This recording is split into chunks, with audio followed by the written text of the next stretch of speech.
In a quiet suburban neighborhood ruled by a strict homeowners association, I had just adopted Max, a gentle rescue dog. With soulful eyes and a wagging tail that could melt anyone's heart, Max was my companion after a tough year, helping me through loneliness with his playful antics and loyal cuddles. The community seemed welcoming at first. Kids laughed as he chased frisbees in the park, and elderly neighbors smiled at his friendly barks. But then came Karen, the self-appointed queen of the HOA, with her perfectly manicured lawn and endless list of complaints. She spotted Max one afternoon, sniffing around her flower beds, and her face twisted in exaggerated horror. "That beast is a menace," she declared to anyone who'd listen, spinning tales of his aggressive posture. Ignoring his wagging tail and soft whimpers, she gathered signatures for a petition to ban him. My heart sank as rumors spread, but I wasn't about to let her win. Little did I know her crusade was just beginning. As word of Karen's petition circulated, tension thickened in the air like storm clouds over our cul-de-sac. I watched from my window as she marched door to door, her clipboard clutched like a weapon, painting Max as a snarling threat based on nothing but her overactive imagination. My rescue pup, who wouldn't hurt a fly, became the villain in her dramatic narrative. She claimed his bark echoed too loudly at night, disturbing her precious sleep. I felt a surge of anger mixed with fear. Max was family, and losing him would shatter me. Determined, I started documenting his sweet moments. Videos of him gently playing with toddlers, photos of him curled up peacefully. The HOA scheduled an emergency meeting, and Karen arrived early, smug and prepared with evidence of his so-called dangers. As neighbors filed in, whispers filled the room. Some sided with her entitlement. Others rolled their eyes. My pulse raced as the president called for discussion. But just as I stood to speak, Karen dropped a bombshell accusation. Karen's accusation hit like a thunderclap, she swore. Max had lunged at her during a walk, showing a blurry photo of what looked like a shadow. The room erupted in murmurs, and I felt a wave of despair crash over me. How could anyone believe this fabrication? My hands trembled as I presented my counter-evidence, videos proving Max's calm demeanor. But Karen dismissed them with a haughty wave, insisting the HOA enforce safety rules she twisted to fit her agenda. Entitled and unrelenting, she rallied a few allies with promises of stricter neighborhood standards, turning the meeting into a battlefield. Tears stung my eyes that night as I hugged Max, his warm fur a comfort amid the emotional storm. But resolve burned in my chest.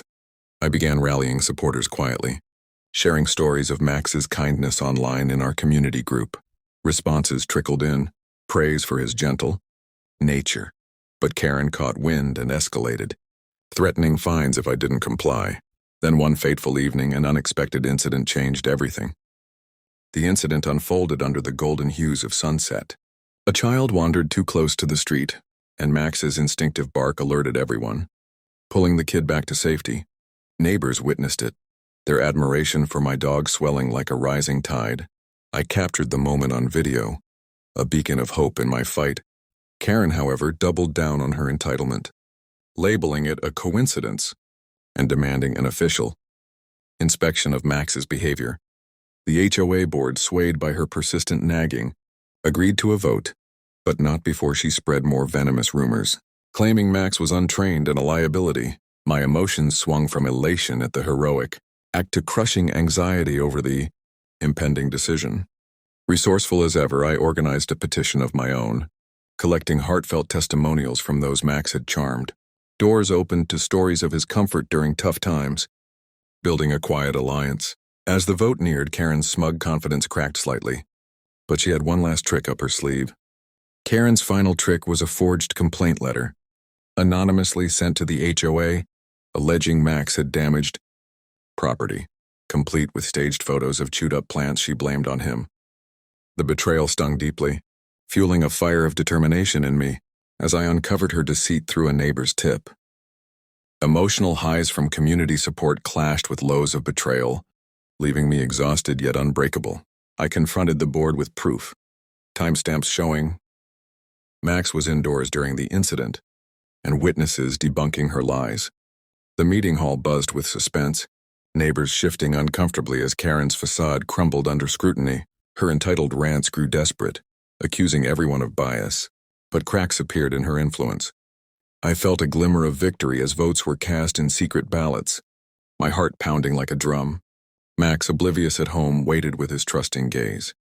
The results were tallied slowly, tension mounting to unbearable levels, until the president cleared his throat to announce a shocking twist. The twist stunned the room. Not only did the vote reject Karen's ban by a landslide, but neighbors proposed making Max the official HOA mascot, celebrating his heroism and charm. Whispers turned to cheers as stories poured out. How Max had comforted a grieving widow, played guardian to playing children. Karen's face paled, her entitlement exposed as baseless vendetta. I rode an emotional high, tears of relief mixing with triumphant joy, but she wasn't done, storming out with threats of appeals and lawsuits. Undeterred, I pushed forward, suggesting Max grace the community newsletter's cover as a symbol of unity. The board, weary of her drama, agreed tentatively, scheduling a final confirmation. Suspense lingered as Karen rallied her dwindling supporters, spreading doubts about favoritism. My determination peaked. I prepared a presentation of Max's best moments, hoping to seal the deal. As the decisive meeting approached, an unforeseen ally emerged from the shadows, ready to tip the scales irrevocably. The unforeseen ally was the HOA president himself, who revealed Karen's history of frivolous complaints, from banning holiday lights to fining bird feeders. With evidence in hand, the board not only confirmed Max as mascot, but stripped Karen of her committee role, citing abuse of power. Poetic justice unfolded sweetly. Max's photo beamed from the newsletter's front page, his dangerous label transformed into a badge of beloved heroism. Neighbors rallied around us, sharing treats and playdates, turning our once divided community into a haven of warmth. Karen slunk away, her entitlement deflated. Facing whispers and isolation she once inflicted, I felt profound satisfaction, hugging Max under the stars, his tail thumping in victory. The emotional roller coaster, from fear and heartbreak to empowerment and joy, taught me resilience's power. Now every bark echoes triumph, a reminder that kindness prevails over petty tyranny. In the end, my resourceful fight not only saved my dog but united us all, with Max forever the heart of our home.